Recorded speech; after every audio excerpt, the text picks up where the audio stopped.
Damos la bienvenida a Pablo Moreno Basadre,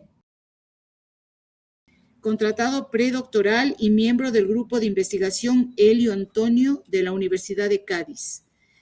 Su presentación se titula Más allá de la canoa, las introducciones latinas de Antonio de Nebrija en el Nuevo Mundo. Bienvenido. ¿Qué tal? Buenas tardes. Bien, en primer lugar, mi agradecimiento y mi enhorabuena por este primer encuentro internacional de humanismo transatlántico, a sus directores, la doctora doña Ruth Gordillo y al doctor don José María Maestre, director de la tesis doctoral que actualmente estamos llevando a cabo.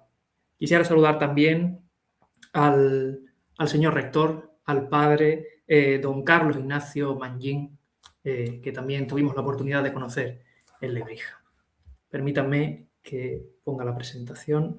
Pues efectivamente, la comunicación que hoy quisiera exponerles se titula Más allá de la canoa, las introducciones latinas de Antonio de Nebrija en el Nuevo Mundo.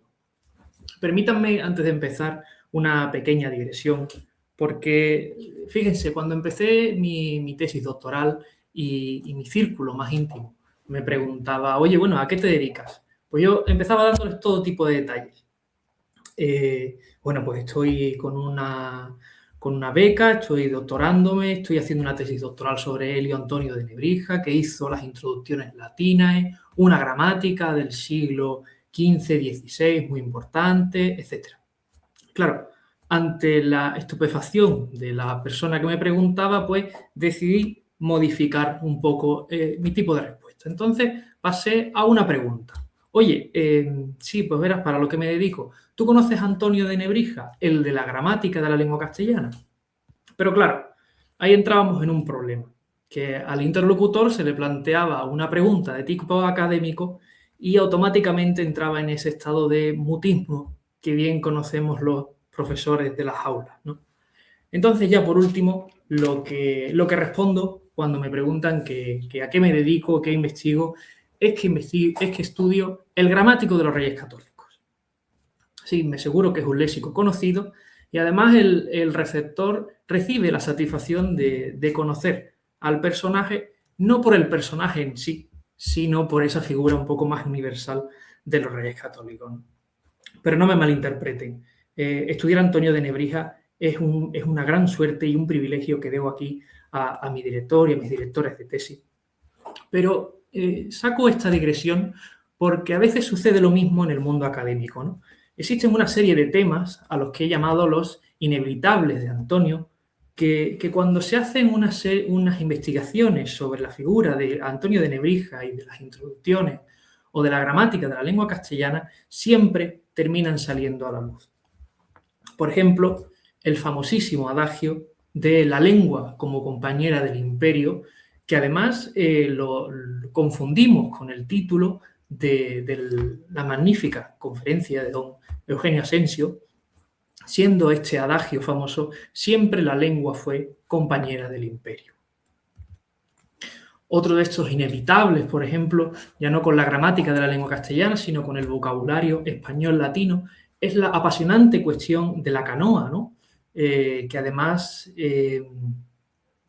es protagonista en la datación sobre este vocabulario en 1492 o no, o si la palabra canoa, la entrada de la palabra canoa es un americanismo o no.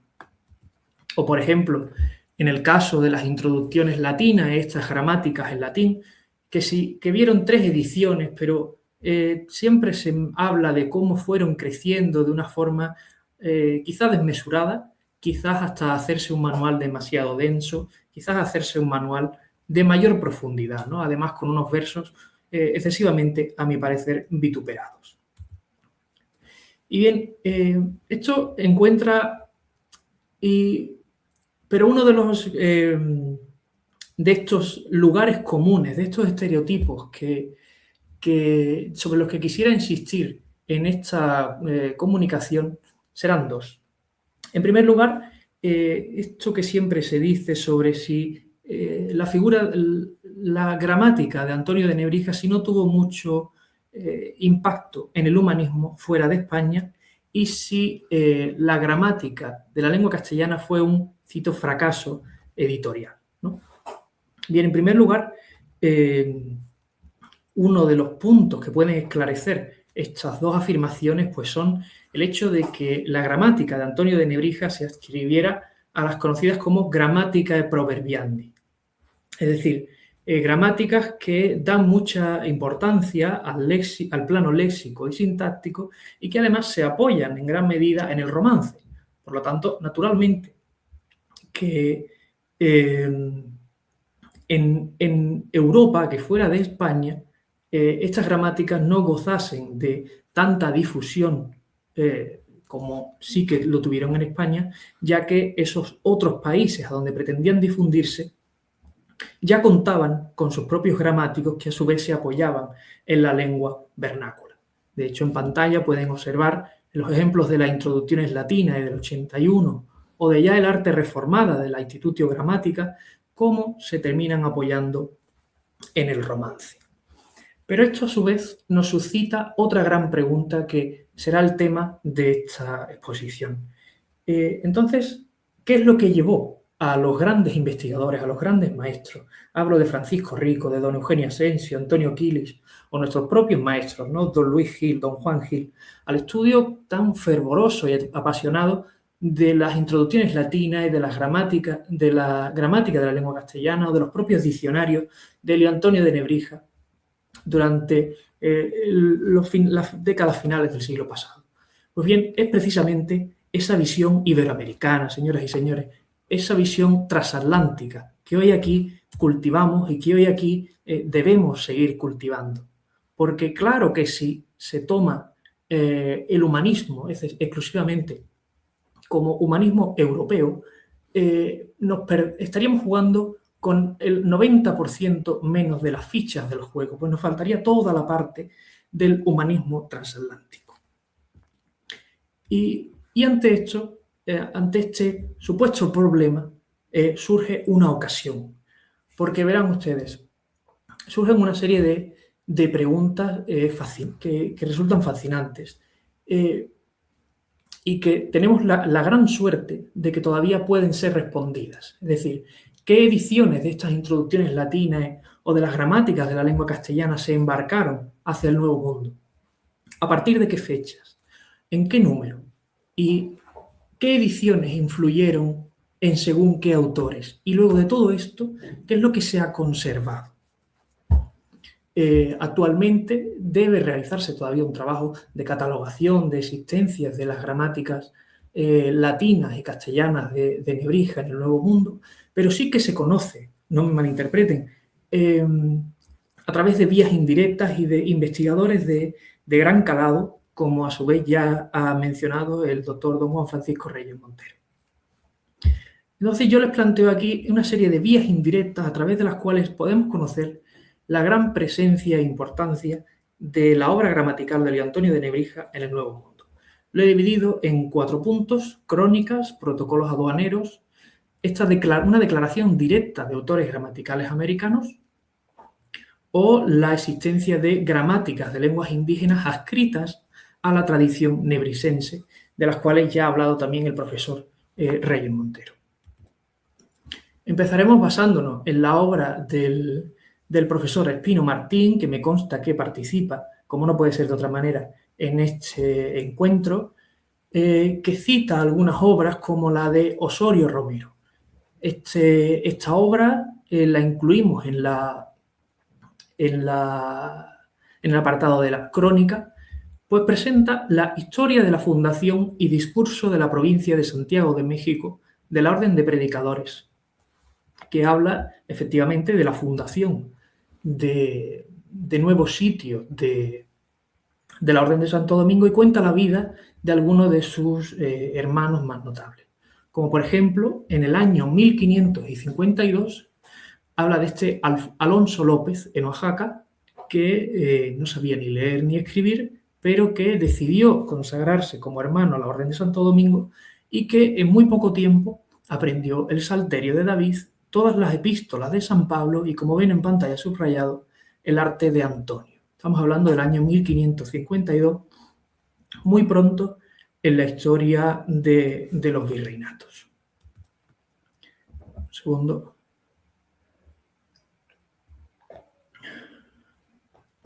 Pasemos ahora a ese apartado de protocolos notariales que recoge de manera excelente la obra de Lénard,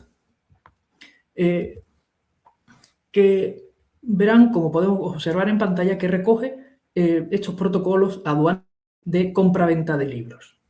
Sí, podrán observar en 1576, Pablo, como principal, Pedro de Trujillo, se obligan de pagar a Alonso Losa, mercader de libros, por estos libros y cosas siguientes. Y vemos, empiezan con 6 artes de Antonio y 2 diccionarios, en 1576. Seguimos con, de nuevo, Alonso Losa, mercader de libros, en la Ciudad de México, que pagan a Diego Mejía, vecino de la ciudad de Sevilla, por libros y mercaderías, 28 artes de Antonio, vaya número, y 6 vocabularios. Pero seguimos ya en la ciudad de los Reyes del Perú, en 1583, que Francisco de la Hoz y Juan Jiménez del Río, libreros, se comprometen a traer a la ciudad los siguientes libros, y entre un catálogo muy amplio citan ni más ni menos que 50 artes de Antonio de Nebrija. Artes los cuales Lénard identifica con artes de la lengua castellana. Fíjense ese fracaso editorial en 1583. Debemos hacer aquí un apunte que ya lo hace, por supuesto, Quilis, Antonio Quilis, pues llama la atención sobre a qué podría referirse ese catálogo, ese protocolo de la aduana con el término arte, porque se utilizaba, y a día de hoy se utiliza, de forma indistinta como arte de Antonio para la gramática de la lengua castellana o para las introducciones latinas o el arte reformada. Seguimos asimismo en la ciudad del Perú, ya en 1606, prácticamente más de un siglo después de la publicación de la gramática castellana, en que Miguel Méndez, de nuevo mercader de libros, compra otras 20 artes de Antonio que Lénard vuelve a identificar con el arte de la lengua castellana. En cualquier caso, don Antonio Quilis refrenda estos protocolos, esta interpretación, los cita y a su vez aporta una nueva nota de protocolos de aduanas, indica cómo en 1513 de la gramática de la lengua castellana se embarcaron 20 ejemplares con destino a la española. Y así que en el siglo XVI se llegaron a enviar a México en total 347 ejemplares. Una cifra que resulta del todo asombrosa. Pero hay más sobre la presencia de Antonio de Nebrija en el Nuevo Mundo. Ya lo ha mencionado de manera excelente el profesor Juan Francisco Reyes Montero, entonces solo me limitaré a dar una pequeña nota sobre esa primera gramática del Nuevo Mundo, la del franciscano Andrés de Olmos, publicada de forma escrita en 1547, El arte de la lengua mexicana, que además ofrece una historia editorial manuscrita, únicamente manuscrita, apasionante, en la que, como bien decía, declara basarse en gran medida en el arte de Antonio de Nebrija. Y por último, por si todo esto no fuera poco, observen cómo la profesora Hernández Triviño catalogó todo un elenco de gramáticas de lenguas indígenas que se pueden basar potencialmente en el modelo nebrisense. ¿Sí? Haciendo una vista panorámica, pueden observar el arte de la lengua de Michoacán, de las lenguas del Perú impresa en la península ibérica, en Valladolid. Encontraremos gramáticas bilingües, como bilingües eran algunas gramáticas nebrisenses del latín al castellano, en este caso mexicana y castellana. Artes unidas a diccionarios, de la bilingüe pero reeditadas, nuevas ediciones, corregida, enmendada y ampliada, es decir, no fue una única tirada, sino que tenía un público suficiente como para ser reeditada. de lenguas zapotecas, de nuevo lenguas mixtecas, y al final de siglo, fíjense, en 1595, en una época interesantísima, en plena polémica por el arte de la Reforma de Antonio, aparecen en el Nuevo Mundo las artes jesuíticas. En pantalla tienen la del padre Manuel Álvarez, que también recibió una influencia enorme de la gramática nebrisense, nuevas gramáticas mexicanas también de la compañía, y un último apunte que quisiera hacer, que sería las gramáticas de las lenguas del Brasil, o sea, las lenguas de la corona, adscritas a la corona portuguesa, igualmente de la Compañía de Jesús. En definitiva, tanto las introducciones latinas de Nebrija como la gramática de la lengua castellana, por no hablar de los diccionarios, tuvieron una presencia preeminente en el humanismo transatlántico. Y por su parte, Nebrija debe muchísimo más de lo que todavía podemos imaginar al humanismo transatlántico y a sus grandes gramáticos y humanistas. Y por último, el humanismo ibérico, tanto español como portugués, ¿será transatlántico o no será? Muchas gracias. Muchas gracias, Pablo. Con tu presentación cerramos la mesa 7, Lingüística en el Nuevo Mundo.